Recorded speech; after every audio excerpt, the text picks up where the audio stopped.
뉴스 속 경제 이슈는 더 쉽고 깊게, 최신 고용 동향은 더 빠르게 전해드리는 고용브리핑 365 시간입니다.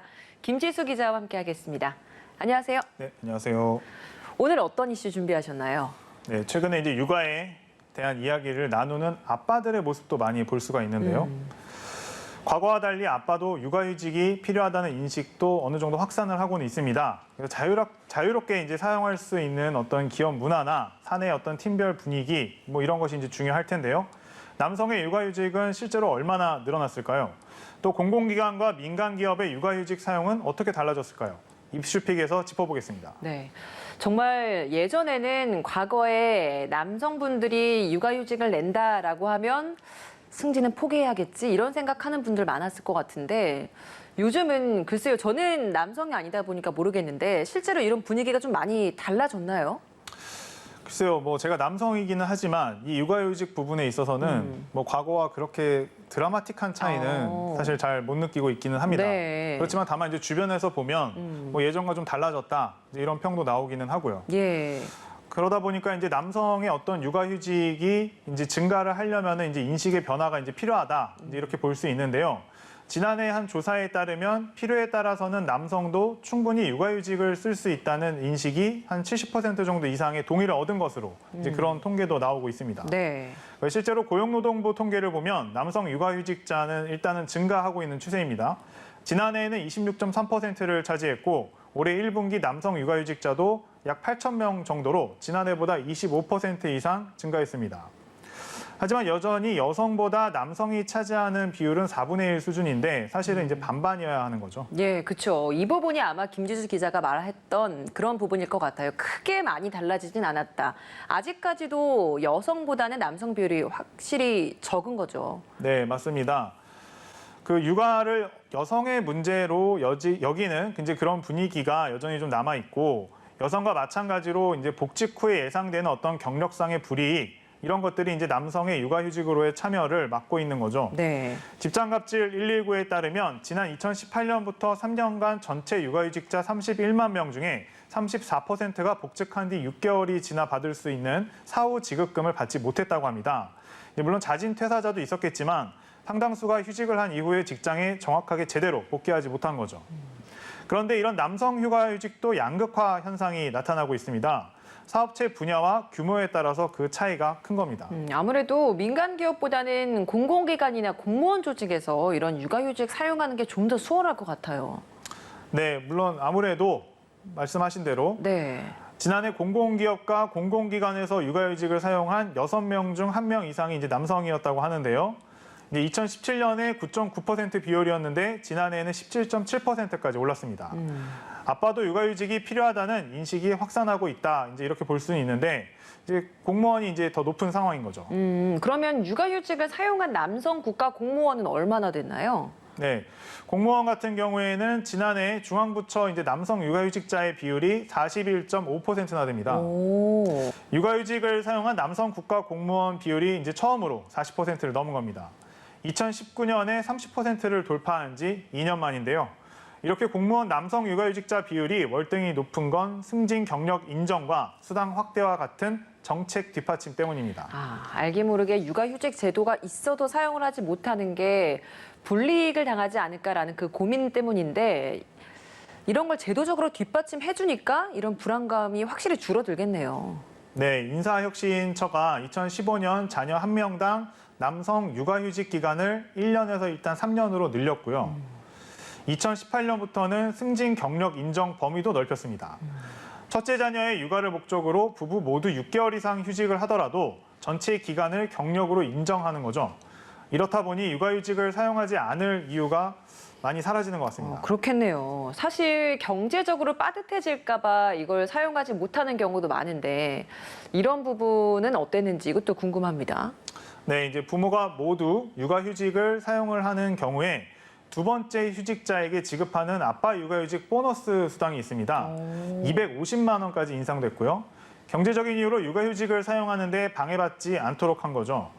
이보다 더 두려운 건 나의 육아휴직으로 내 동료가 일이 급격히 많아질까 이제 이런 우려가 있을 텐데요. 네. 인사처는 휴직자를 대신하는 대체 인력 활용도 93.6%를 기록했습니다. 육아휴직자의 부담을 이제 그만큼 덜어준 거죠. 이런 공공기관에서는 제도가 뒷받침되다 보니까 남성 육아휴직 비율도 높아지고 있는 추세인 것 같은데 민간 기업들은 어떤가요? 네, 일단 전체적으로 보면 네. 남성 육아휴직이 늘고는 있습니다. 그렇지만 정부나 공공기관에 비해서는 사용 비율이 낮은 편이고요. 또 대기업에선 남성 육아휴직이 또 늘고 있지만 중소기업으로 갈수록 남성 육아휴직은 오히려 줄어들어서 기업의 어떤 규모나 크기에 따라서 양극화 현상이 일어나고 있는 겁니다. 실제로 고용노동부 자료에 따르면 근로자 1,000명 이상 사업체에서는 전년보다 11.4% 증가했지만 5인 미만, 9인 미만 같은 매우 작은 사업체에서는 오히려 5%가 넘게 줄었다고 합니다. 남성 육아휴직이 활성화되고는 있지만 이런 양극화 현상은 해결해야 할 숙제인 것 같습니다. 물론 여성 육아휴직도 마찬가지인 것 같고요. 네, 맞습니다. 아직은 육아휴직이라는 것이 남성에게 그렇게 광범위하게 쓰이지 못하고 있다는 것이 결국에는 이제 여성 입장에서도 좋은 것은 아닌데요. 그렇죠. 그 공공기관을 중심으로 이제 남성 육아휴직이 이제 조금씩은 그래도 이제 늘어나고 있는 추세이기는 한데요. 하지만 여전히 일부 공공기관이나 사기업의 근무자 혹은 개인에겐 육아휴직은 좀 상당히 어려운 얘기입니다. 사용을 이제 엄두도 내지 못할 경우가 있는 거죠. 네. 해외의 경우에는 출산율을 높이려고 이런 육아휴직 제도를 강력하게 추진하는 경우도 많다고 하는데 어떻게 진행되고 있는 건가요? 네, 일단 스웨덴의 사례를 한번 보자면요. 네. 그 북유럽의 이제 아빠 휴직 제도를 이제 법으로 보장하고 있는 이제 그 이유로 인해서 라떼 파파라는 말도 나오기도 합니다. 이제 커피를 들고 유모차를 끌고 있는 이제 스웨덴의 아빠들을 지칭하는 말인데요. 네. 단순히 육아휴직 기간을 늘리기보다 여성과 남성이 동등하게 육아휴직을 사용할 수 있도록 이제 제도를 설계하고 있어서입니다. 스웨덴은 부모가 자녀 한 명당 총 480일간 육아휴직을 할 수 있는데 90일은 아빠가 쓰지 않으면 사라져 버리도록 했습니다. 그래서 전체 육아휴직자의 남녀 비율이 거의 비슷한 상황이라고 합니다. 네, 역시 육아휴직은 엄마든 아빠든 누구나 좀 마음 놓고 사용하도록 하는 게 가장 바람직한 부분인 것 같습니다. 특히 여성들 같은 경우에는 경력 단절녀, 경단녀라는 표현까지 생길 정도로 경력 단절이 되는 분들이 많은데 그 이유로 가장 큰 게 바로 육아잖아요. 맞습니다. 그래서 이제 민간 기업에서도 남성들 역시 육아휴직이 많지 않았죠. 이런 현실에서 여성들에게는 이제 더 가혹한 경우들이 많이 있는데요. 그래서 육아로 인한 퇴직 후에 재취업을 할 때에도 사실은 이제 쉽지가 않은 겁니다. 남성이든 여성이든 육아휴직 후에 직장 생활에 불이익이 없도록 하는 지점이 중요해 보입니다. 네, 한컷 이슈도 짚어보겠습니다. 오늘 한컷 이슈는 어떤 소식인가요? 이제 일과 삶의 균형, 이것을 뜻하는 이제 워라밸. 잘 지키면서 살고 있을까요? 최근에 한 보안 서비스 업체가 전 세계에서 워라밸이 가장 좋은 도시 순위를 발표해서 화제인데요. 서울은 몇 위를 차지했을까요?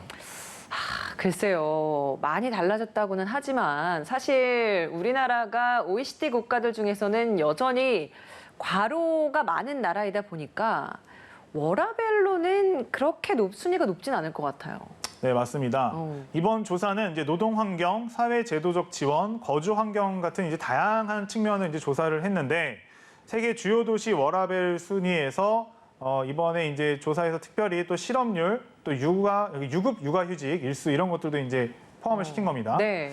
이런 내용을 바탕으로 이제 순위를 매겼더니 한국은 88위였습니다.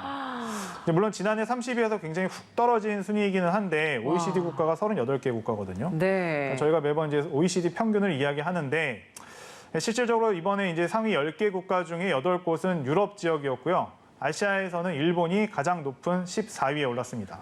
낮을 거다 생각했지만 예상보다 훨씬 낮네요. 그렇죠. 네, 씁쓸합니다. 네, 일하는 엄마, 아이 보는 아빠를 늘리기 위해서는 육아휴직 사각지대에 놓인 이들에 대한 제도를 어떻게 개선해 나갈지 깊은 고민이 필요해 보입니다. 오늘도 김지수 기자와 함께했습니다. 고맙습니다. 네, 감사합니다. 지금까지 고용브리핑 365였습니다.